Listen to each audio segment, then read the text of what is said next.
the terminal arm lies on a point 2 comma negative 4. We want to find the values of sine, cosine, and tan theta for each one.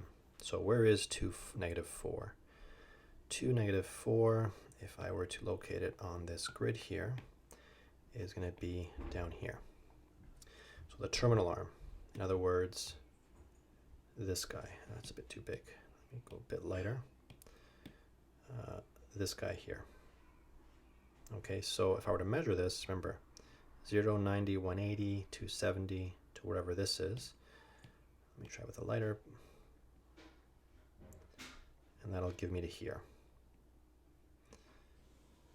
So we want to find sine of that angle, this angle being this, where that is the terminal arm. So let's see if we can figure out maybe, what is the angle in here, all right? Let me make a triangle here. Because I know that this is going to be negative 4. This is going to be 2. What about my hypotenuse? Let me see if I can solve for my hypotenuse, because it's a right angle triangle.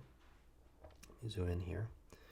I have 2 squared plus negative 4 squared equals, let's call this h squared. So I got 4 plus 16 equals h squared, or h is equal to square root of 20, or I can write it as 2 root 5. Okay, and I hope that you can see the steps I took to do this. Maybe this will help you.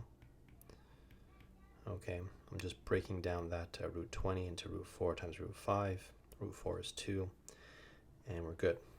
Okay, so let me write that in here. So that's going to be 2 root 5 for my hypotenuse. Let me just maybe trace this out a little bit bigger.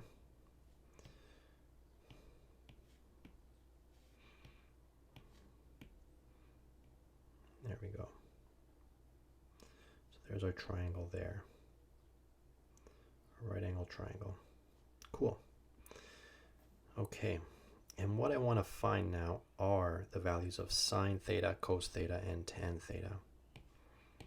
So I have sine theta is going to be opposite over hypotenuse. So my theta is this guy here. My opposite is negative 4.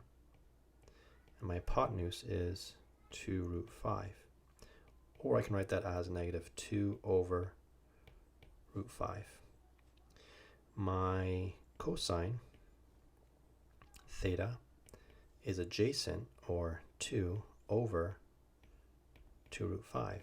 And in that case, it's going to be 1 over root 5. Finally, my tangent theta, my tan theta, is going to be opposite over adjacent, or just negative 2. So those are all my values for sine, cosine, and tangent, given a terminal arm lying on the point 2, negative 4. If you want, you can check that the inverse of all of these gives you the same angle no matter what. Whether you use sine, cosine, or tangent, you should always end up with the same value of theta.